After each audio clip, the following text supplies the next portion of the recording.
So, good morning, everyone. Today's my topic is queering the digital body shaming, social media, and digital humanities. These are the academic information, table of content, and introduction. So, queer theory challenges normative understandings of gender and sexuality, emphasizing fluidity and resistance to fixed identities. Then, digital humanities utilize the digital tools and methodologies to analyze culture and social phenomena, including the study of online behaviors and representations. So, interactions, the both things explore how digital platforms perpetuate or challenge body norms, particularly affecting queer and gender non-conforming conforming individuals.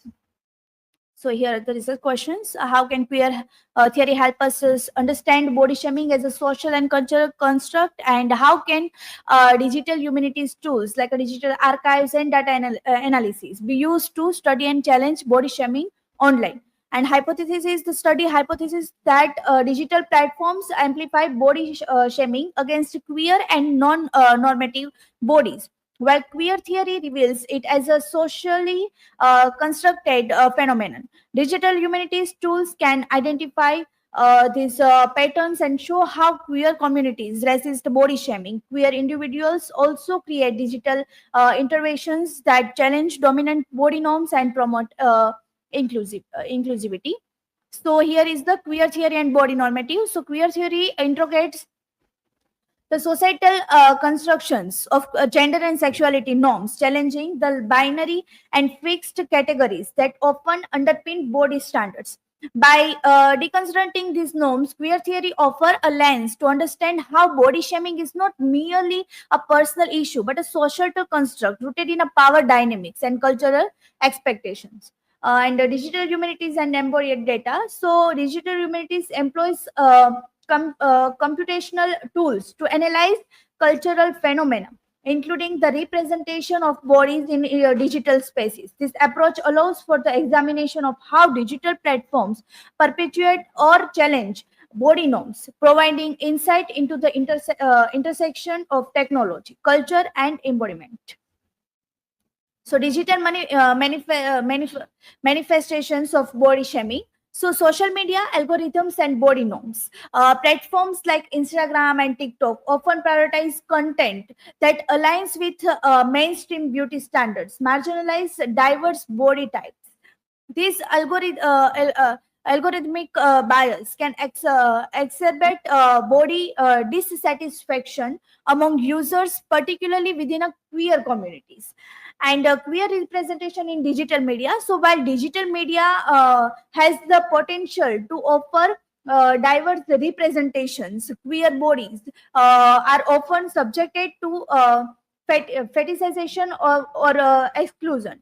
The portrayal of queer bodies in digital spaces frequently reinforces stereotypes rather than celebrating diversity. Body image and mental health in LGBTQ plus communities. So, body image concerns. Research show that LGBTQ plus individuals, especially gay and bisexual men, experience higher levels of body dissatisfaction compared to heterosexual peers. So, social pressure to conform to idealized body standards like being a muscular, slim, or conventionally attractive, exhibit self blame and low self-esteem. Platform like Instagram and TikTok often amplify this pressure through algorithmically promoted images of ideal bodies, making body dissatisfaction more visible and pervasive. So in the snapchat we can find that when we open that, so that is a this edit profile. So there is the avatar. So many of the selected the avatar is very fair and slim. So that kind of things people consider as the ideal bodies. Then internalized shame and mental health. So internalized shame occurs when individuals absorb societal stigma, leading to feeling of inadequacy, depression, and anxiety. For LGBTQ plus individuals, this is often compounded by discrimination, exclusion, and online harassment. Mental health issues are further intensified when queer bodies are fetishized, stereotypes, or excluded in a digital media spaces. So there is a lot of many comments on that, and so that is how people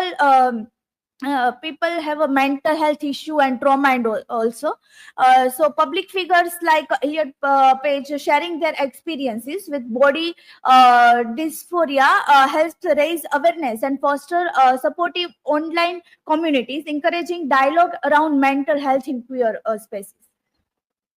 Methodological approaches in studying queer bodies online. So, queer digital forensics is a research methodology that examines digital traces such as a post, hashtags, comments, and multimedia content to understand how queer bodies and identities are represented and treated online. This approach goes beyond simply observing online behavior.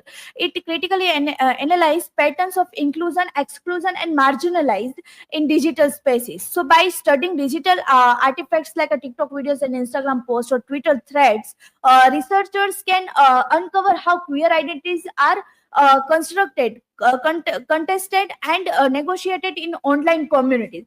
For example, hashtag like trans body positive or queer body positivity can be analyzed to understand how queer individuals resist mainstream beauty norms and create supportive digital spaces. Then materializing data in feminist digital humanities. So this approach emphasizing the data is not neutral.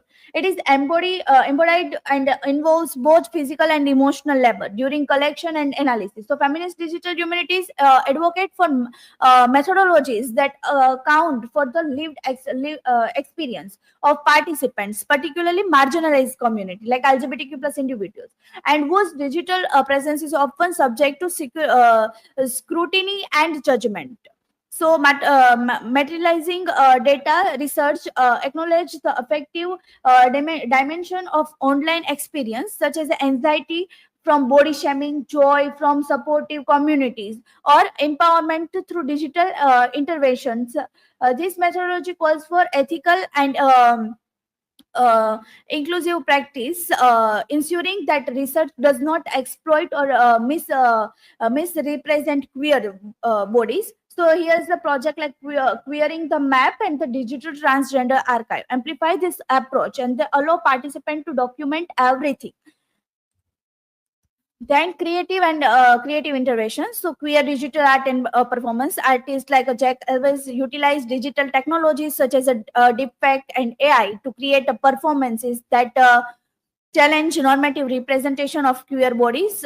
These works offer alternative narratives and celebrate the fluidity of queer identities. And queer digital archives projects like the Digital Transgender Archive and Queer in the Map provide platforms for marginalized voices, allowing individuals to share personal experience and histories. These digital archives serve as a counter narratives to mainstream representations, fostering a more inclusive digital landscape. And here I conclude my presentation. So the intersection of queers here in digital humanities shows that body shaming online is a systematic and cultural issue, not just a personal one. While digital spaces often reinforces narrow beauty and gender norms, queer digital resistance challenges these structures, promoting inclusion and self-acceptance. Queering the digital body thus becomes an empowering act and transforms shame into solidarity and visibility into resistance. So, learning outcomes understand how queer theory and digital humanity intersect to analyze online body politics and representation, identity, how social media algorithms and digital aesthetics perpetuate body shaming and marginalize queer bodies, evaluate the psychological and cultural impact of digital body norms on LGBTQ plus individuals, and recognize the ethical and inclusive research methodologies in studying queer digital spaces, and appreciate creative digital interventions such as queer art and archives that resist body shaming and promote diversity, and advocate for more equitable, transparent, and body positive digital environments. These are the references, and thank you so much. Now I'm open for your question.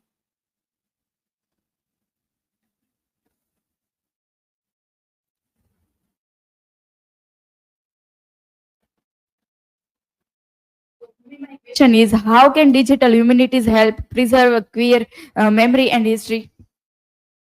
Digital humanities play a important role in the this to select queer memory and history. There is the two projects like a queering the map and digital transgender archives to allow the queer people to document everything like their experience, their emotions, their struggle. So that is how future generation come to know that what kind of struggle they had in the past. So through this data, the future generation get an idea. So digital humanities, we can say that protect to this queer memory and history. So yes.